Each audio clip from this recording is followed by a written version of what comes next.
భారతదేశంలో ఎన్నో అతి పురాతన అద్భుత ఆలయాలు అనేవి ఉన్నాయి. ఒక్క భారతదేశంలోనే కాకుండా ప్రపంచవ్యాప్తంగా హిందూ దేవాలయాలు ఉన్నాయి.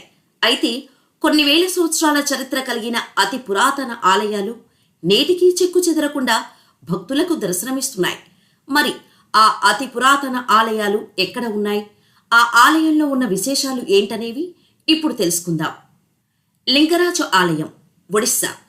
ఒడిస్సా రాష్ట్రం పూరీ జిల్లా నుండి 60 కిలోమీటర్ల దూరంలో లింగరాజు ఆలయం ఉంది.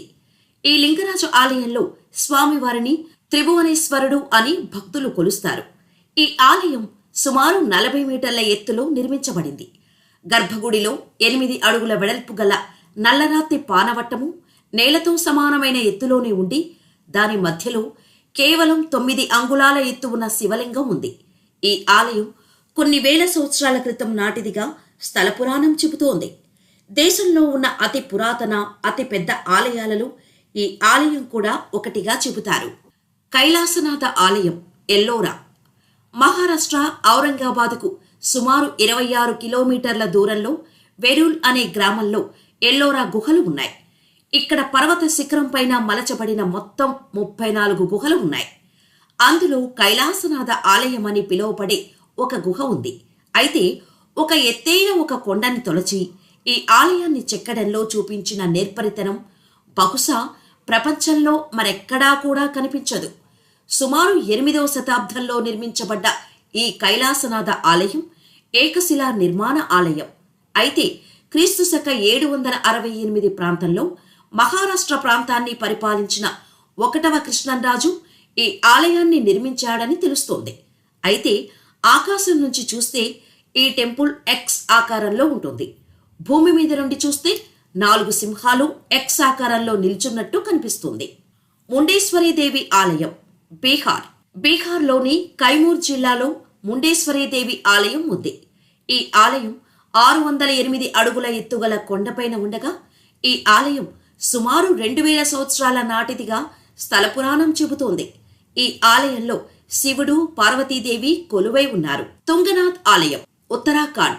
ఉత్తరాఖండ్ రుద్రప్రయాగ జిల్లాలో చొప్తా అనే ఒక అందమైన హిల్ స్టేషన్ ఉంది. అయితే చొప్తా నుండి 4 కిలోమీటర్ల దూరంలో తుంగనాథ్ ఆలయం ఉంది.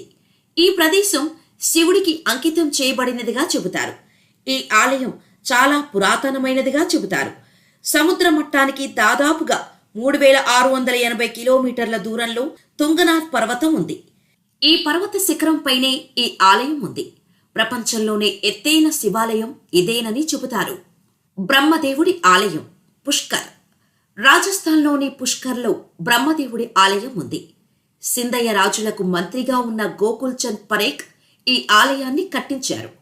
పురాణాల ప్రకారం సుమారు కొన్ని వేల సంవత్సరాల క్రితం శ్రీ మహావిష్ణువు దర్శనం కోసం ఇక్కడ బ్రహ్మదేవుడు యజ్ఞం చేశాడట.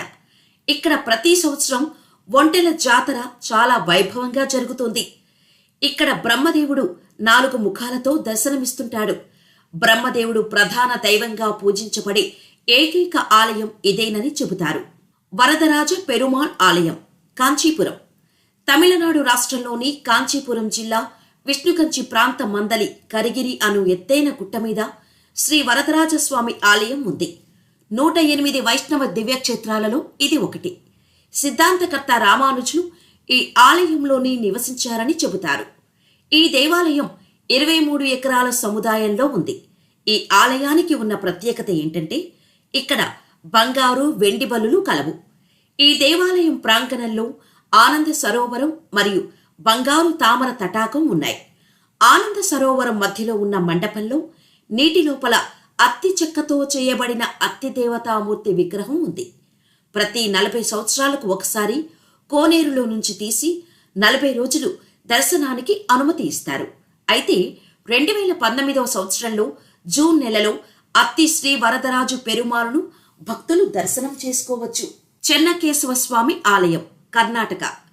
కర్ణాటక రాష్ట్రం హాసన్ జిల్లాలో యాగచ్చి నది తీరాన బేలూరు అనే గ్రామంలో శ్రీ చెన్నకేశవ స్వామి ఆలయం ఉంది. ఈ ఆలయం నక్షత్ర ఆకారంలో ఒక ఎత్తైన వేదికపై నిర్మించబడింది. ఈ దేవాలయానికి 3 ప్రధాన ద్వారాలు ఉన్నాయి. ఈ ద్వారాలు శిల్పకళకు చెందిన ఉత్తమ కళాఖండాలుగా చెప్పవచ్చు. ఈ ఆలయ శిల్పి జక్కనాచార్యుడు 12వ శతాబ్దంలో కర్ణాటకలోని హోయసల రాజుల కాలం నాటి శిల్పి. కర్ణాటక రాష్ట్రంలోని బేలూరు మరియు హలిబేడులో గల ఆలయాల శిల్పకళ జక్కన్నచే రూపుదిద్దుకున్నది. ద్వారకాధీశ ఆలయం ద్వారక. ద్వారక అంటే బ్రహ్మ వద్దకు చేరటానికి తలుపు అని భావిస్తారు. శ్రీ మహావిష్ణువు అయిన శ్రీకృష్ణ భగవానుడు సింహాసనాన్ని అధిష్ఠించి పరిపాలించిన పవిత్రపురం ఇది. ఈ ఆలయం సుమారు 2500 సంవత్సరాల క్రితం నాటిదిగా చెబుతారు. బాదామి గుహలు. కర్ణాటక. కర్ణాటక రాష్ట్రం జగల్కోట్ జిల్లాలో బాదామి అనే ఊరు ఉంది. దీనినే కొంతమంది వాతాపి అని కూడా అంటారు. ఇది క్రీస్తు శక 540 నుండి 757 ప్రాంతంలో పరిపాలించిన చాళుక్యుల రాజధాని నగరంగా అభివృద్ధి చెందింది. బాదామి ప్రకృతి సిద్ధంగా ఏర్పడిన రాతి గుహలకి, గుహాలయానికి ప్రసిద్ధి చెందింది. ఇక్కడ ఉన్న ఎర్రకొండలు ఎవరో మలిచినట్టుగా ఎంతో అందంగా ఉంటాయి. ఇక్కడ మొత్తం 4 గుహలు ఉంటాయి. అందులో మొదటి గుహాలయం అన్నిటికంటే ప్రాచీనమైనది. ఇది 5వ శతాబ్దంలో నిర్మించబడింది. దీనిలో శివుడిని అర్ధనారీశ్వర, హరిహర అవతారాలలో చెక్కారు.